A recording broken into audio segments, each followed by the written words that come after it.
wanted to get into the Clementine Homilies. This is book 3, I believe. And I realized there's a chapter that comes before what I want to talk about, and it mentioned this doctrine of conjunction. And I'd been listening to, the David Hatsunari channel. He reads through the Clementine Homilies, and I'll leave that playlist below if you want to check it out.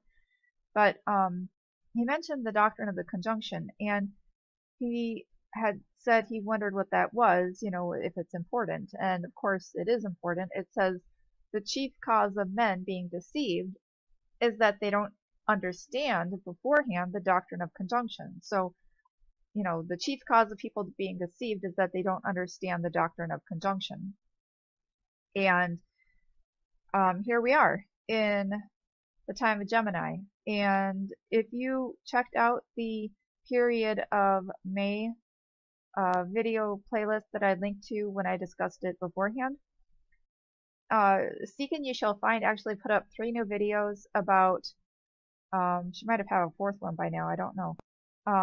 But she was putting up videos about this because she had heard something about a period of May, and she was looking at the Gemini sign, and I mentioned in my other video that it ended, but she brought up in the video she put up last night that NASA basically changed when the signs were by adding in a 13th constellation. And she mentioned 13th, the number of rebellion. I found that funny because Paul was supposed to be the 13th apostle, and he was rebelling, and doing lawlessness. But she mentioned that there's a 13th constellation now, and so they changed the periods. But basically, the sun's in Gemini right now. And I just am pointing this out because I'm feeling led to study, the good twin versus the bad twin. In my video, I talked about that with Isabella and Jezebel. And, like the Lizzie McGuire movie had twins. And we also see other movies like Constantine where a twin dies and one twin lives. Like there's a good twin and bad twin and everything. Like the Black Swan. So anyway, there's this idea of, a good versus bad in conjunction. And so I wanted to kind of discuss that from the Clementine works, Recognitions of Clement and Clementine Homilies, and just sort of let you know what that means, what it's talking about here. I know I've talked about it in some other videos, but, I have different viewers who haven't seen the other videos, and this will just explain it a little bit further. And I think there's a reason we're being shown this right now, because people should really be prepared. How are you going to not, be confused by the Antichrist when most of the world is going to be deceived? This is it. The chief cause of men being deceived is that they don't have an understanding of the doctrine of conjunction. So I'm going to explain the doctrine of conjunction. So I looked to see if I could find out if they use the word conjunction again. Like the scriptures, they interpret themselves. If we can find out where they use the word conjunction, we can figure out what they meant by that. So this is Clementine Homily 3, chapter 59, Peter's resolution to follow. Peter, hearing this, on the following night assembled the multitudes of hearers. And as soon as they had come together, he said, While I am going forth to the nations, which say that there are many gods, to teach and to preach that God is one, who made heaven and earth and all things that are in them, in order that they may love him and be saved, evil has anticipated me, and by the very law of conjunction has sent Simon before me, in order that these men, if they shall cease to say that there are many gods, disowning those upon earth that are called gods, may think that there are many gods in heaven, so that, not feeling the excellency of the monarchy, they may perish with eternal punishment. That may be age-long punishment. We're stuck with this translation, or check out other translations, but most people translate it the same way. Anyway, and what is most dreadful, since true doctrine has incomparable power, he forestalls me with slanders and persuades them to this, not even at first to receive me, lest he who is the slanderer be convicted of being himself in reality a devil, and the true doctrine be received and believed. Therefore I must quickly catch him up, lest the false accusation, through gaining time, wholly get a hold of all men. So we see here that the very law of conjunction has sent Simon before Peter. And I'm going to get into why that's important, but I just wanted to point out that I woke up from Father a couple of years ago, and I prayed to not be deceived, and a few months later he got me to study the Trinity. And so that's why I post what I do about the Trinity delusion, the falsehood, the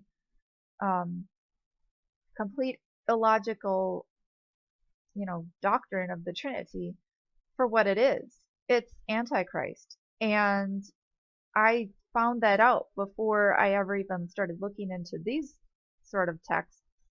But I find it interesting that we are trying to wake people up, and the Trinity is a golden calf, basically. It's an idol that people made up, They threw in the doctrines of men into the fire, and out come this Trinity, out come this calf. And that's what they decided they wanted to worship instead of the true Father, where Yehoshua says, one day everybody will worship the Father in spirit and truth. For God is spirit and wishes that we would worship him in that way. And even though Yehoshua said that, people are still worshiping him as Elohim. So, I feel like that's kind of connected to this. He had people in the world that are saying that there's many gods, like the Trinity actually teaches that there's 3 personal gods. And even though they will say that there isn't, that's not what they're teaching. It is. It basically is. And so that's what happened beforehand. And now we're trying to say, that's an idol. You have to stop worshiping these 3 different gods and worship our Father in spirit and truth, like Yehoshua told you to. And so this is all connected. The law of conjunction, as I mentioned here, sent Simon before Peter. So I'm going to get into that. In the Nazarene Acts chapter 56. Shimon resisted Kepha as the magician's Moshe. So Simon resisted Peter as the magicians did Moses. In a similar transaction, I see that I am even now engaged. This is referring to Peter, or Kepha in this discussion here. Same person. Okay. For as then when Moses exhorted the Melech, or king, to believe Yahweh, the magicians opposed him by a pretended exhibition of similar signs, and so kept back the unbelievers from salvation. So also now, when I have come forth to teach all tribes to believe in the true Yahweh, Simon the magician resists me, acting in opposition to me, as they also did in opposition to Moses, in order that whosoever they be from among the tribes that do not use sound judgment, they may be made manifest or made known, but that those may be saved who rightly distinguish signs from signs. So he's talking about the fact that, the magicians were performing the same sort of quote unquote magic that Moses was. Now, we know that Moses had the Holy Spirit. It wasn't magic. It wasn't being done by demons. But the magicians were trying to fool people and think that it was the exact same power, that there was nothing different about Moses. And of course, Moses proved them wrong, because our Father did greater acts than the magicians did. In fact, even infected the magicians with stuff that they could not get rid of. I believe it was sores. Could be wrong on that one, but anyway, you can check that out. But they definitely got affected by something that they couldn't get rid of. All right. So you can see the different pairs here. I'll continue reading this, but you see magicians versus Moses, and Simon the magician versus Peter. So this is the law of conjunction, I believe.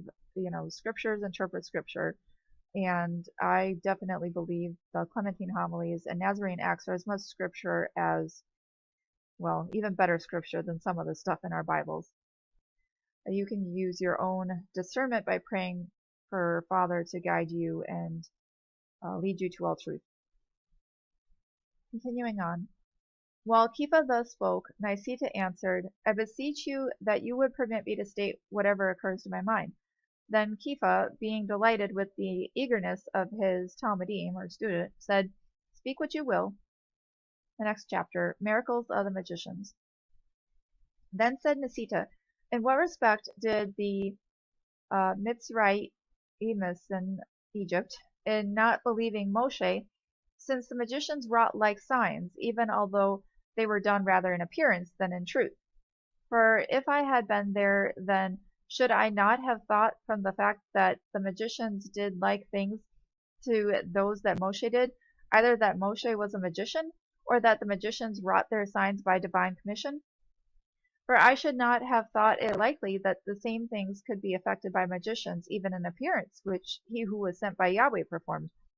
And now, in what respect do they sin, who believe Simon, since they see him doing so great marvels?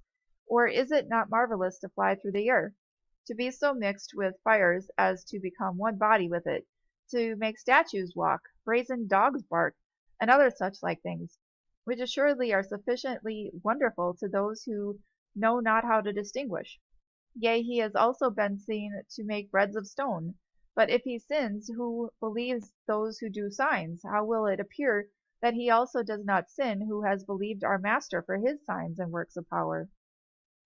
Chapter 58. Truth veiled with love. Then said Kepha, I take it well that you bring the truth to the rule, and do not suffer hindrances of faith to lurk in your inner being, for thus you can easily obtain the remedy. Do you remember that I said that the worst of all things is when anyone neglects to learn what is for his good? Niceta answered, I remember. Then Kepha, and again, that Yahweh has veiled his truth, that he may disclose it to those who faithfully follow him? Neither, said Niceta, have I forgotten this. Then said Kepha, What think you then, that Yahweh has buried his truth deep in the earth, and has heaped mountains upon it, that it may be found by those only who are able to dig down into the depths? It is not so. But as he has surrounded the mountains and the earth with the expanse of heaven, so has he veiled the truth with the curtain of his own love, that he alone may be able to reach it who has first knocked at the gate of divine love. So Niceta was, talking about how the magicians of Moses were doing the same types of signs at first. So he's saying, how can we be against people not believing if they did similar signs? And he's asking for this truth from Kepha, the answer, and Kepha's saying that it is easy to find the truth as long as you have that, eagerness and willingness to learn. As long as you seek, you will find. It's only those who love the truth that will find it, though. Those who love lies instead will be held back, because you have to knock at the gate of divine love to find the truth. The next chapter, Good and Evil in Pairs. For as I was beginning to say, Yahweh has appointed for this world certain pairs. This is the law of conjunction here. And he who comes first of the pairs is of evil, he who comes second of good. And in this is given to every man on occasion of right judgment, whether he is simple or prudent. For if he is simple and believes him who comes first, though moved thereto by signs and prodigies, he must of necessity for the very same reason believe him who comes second, for he will be persuaded by signs and prodigies as he was before. When he believes the second one, he will learn from him that he ought not to believe the first, who comes of evil. And so the error of the former is corrected by the emendation of the latter. But if he will not receive the second, because he has believed the first, he will deservedly be condemned as unjust. For unjust it is, that when he believed the first on account of his signs, he will not believe the second, though he bring the same or even greater signs. But if he has not believed the first, it follows that he may be moved to believe the second, for his mind has not become so completely inactive, but that it may be roused by the redoubling of marvels. But if he is prudent, he can make distinction of the signs, and if indeed he has believed in the first, he will be moved to the second by the increase in the miracles, and by comparison he will apprehend that are better. Although clear tests of miracles are recognized by all learned men, as we have shown in the regular order of discussion, but if any one, as being whole and not needing a physician, is not moved to the first, he will be drawn to the second by the very continuance of the thing, and will make a distinction of signs and marvels after this fashion.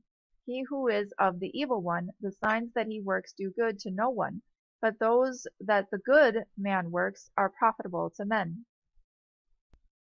So we see that the evil one always comes first in these pairs. You see Cain came before Abel, Nephilim before Noah, Pharaoh before Abraham, Philistines before Isaac, Esau before Jacob, magicians versus Moses, Satan versus Yehoshua, Simon the magician versus Peter, all tribes versus the sowers of the word. We are the sowers of the word, and the anti-Messiah versus the Messiah.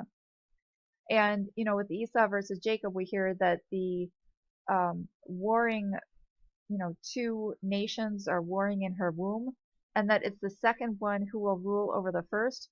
So in the same way, as we see the first one is the evil one, it's the second one who will rule over the first one, because the second one is the good one. The next chapter is uselessness of pretended miracles. For tell me, I pray you, what is the use of showing statues walking, dogs of brass or stone barking, mountains dancing, of flying through the air, and such like things, which you say that Simon did? But those signs that are of the good one are directed to the advantage of men, as are those that were done by our Master, who gave sight to the blind and hearing to the deaf, raised up the feeble and the lame, drove away sickness and demons, raised the dead, and did other like things, as you see also that I do. Those signs, therefore, which make for the benefit of men, and confer some good upon them, the immoral one cannot do, excepting only at the end of age. For then it will be permitted him to mix in with his signs some good ones, as the expelling of demons or the healing of diseases. By this means, going beyond his bounds and being divided against himself, and fighting against himself, he will be destroyed. And therefore Yeshua has foretold that in the last times there will be such temptation, that if it be possible, the very elect will be deceived. That is to say, that by the marks of signs being confused, even those must be disturbed who seem to be expert in discovering spirits and distinguishing miracles. So we're told here that the anti-Messiah is going to come before the Messiah, and the anti-Messiah is going to be able to do signs and wonders where he can heal diseases and expel demons. But this is because by this means, then he's going to be divided against himself. And when you're divided against yourself, you cannot stand. And so he will be destroyed. And the next chapter, 10 pairs. The 10 pairs of which we have spoken have therefore been assigned to this world from the beginning of time. Cain and Abel were one pair. The second was the Nephilim and Noah. The third, Pharaoh and Abraham. The fourth, the Philistines and Isaac. The fifth, Esau and Jacob. The sixth, the magicians and Moshe, the Torah giver. The seventh, the tempter and the son of Adam. The eighth, Simon and I, Kepha. The ninth, all tribes, and he who will be sent to sow the word among the tribes. The 10th, anti-Messiah versus Messiah.